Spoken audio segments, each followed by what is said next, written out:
नमस्कार, मैं कविता उनियाल। आप देख रहे हैं मीडिया टुडे टीवी। चीन ने एक बार फिर से दुनिया भर के सामने अफगान तालिबान की हिमायत में आवाज उठाई है। चीन ने दुनिया भर से तालिबान पर लगे आर्थिक प्रतिबंध हटाने का आह्वान किया है।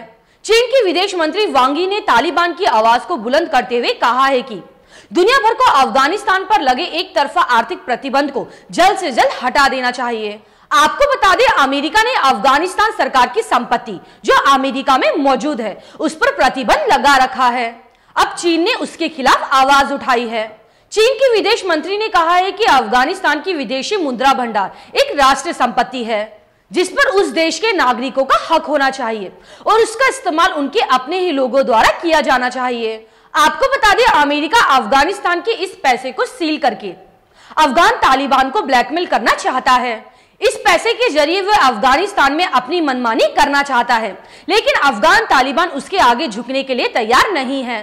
चीन ने कहा है कि अफगानिस्तान पर राजनीतिक दबाव डालने के लिए किसी भी प्रकार की सौदेबाजी नहीं होनी चाहिए। उन्होंने कहा कि इस पर अफगानिस्तान के नागरिकों का हक है और यह उनसे नहीं छीना जाना चाहिए। वैसे तो चीन शुरू से ही अफगान तालिबान का हिमायती रहा है, लेकिन कुछ जानकारों का मानना है कि चीन ये सब अपने फायदे के लिए कर रहा है, क्योंकि चीन अफगानिस्तान में अपनी पकड़ मजबूत करना चाहता है। चीन के साथ साथ दो और देश रूस और पाकिस्तान लगातार तालिबान सरकार को मान्यता दिलाने के लिए पुरजोर कोशिश कर रहे हैं। इसके अलावा वो अफगानिस्तान के पड़ोसी देशों का एक नया समूह बनाने की दिशा में भी काम कर रहे हैं। इस समूह में चीन, ईरान, पाकिस्तान और तजाकिस्तान जैसे देश शामिल हैं।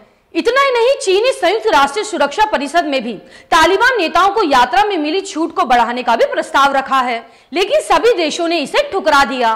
दरअसल चीन ने तालिबानी नेताओं की यात्रा की समय सीमा को 90 दिन से बढ़ाकर 180 दिन करने का प्रस्ताव रखा था, लेकिन किसी भी देश ने इसका समर्थन नहीं किया। सदस्य देशों का मानना है कि इतनी जल्दबाजी में छूट देना सही नहीं है। चीन ने यह मांग ऐसे समय पर की है जब तालिबान ने संयुक्त राष्ट्र महासभा में अपने लिए जगह मांगी है। तालिबान ने इसके लिए यूनाइटेड नेशन को एक चिट्ठी भी लिखी है और अपने प्रवक्ता सोहेल शहीन को संयुक्त राष्ट्र में अपना स्थायी राजदूत भी नियुक्त किया है। शहीन ने कहा है कि हमने सरकार की मान्यता के लिए आवश्यक सभी जरूरतों को पूरा कर लिया है, इसलिए हम उम्मीद करते हैं कि संयुक्त राष्ट्र बिना भेदभाव के विश्व निकाय के तौर पर अफगानिस्तान की मौजूदा सरकार को मान्यता देगा। वहीं भारतीय विदेश मंत्री एस जयशंकर ने तालिबान पर निशाना साधा है। उन्होंने कहा है कि अफगानिस्तान की धरती का इस्तेमाल किसी भी तरह से आतंकवाद के लिए नहीं होना चाहिए।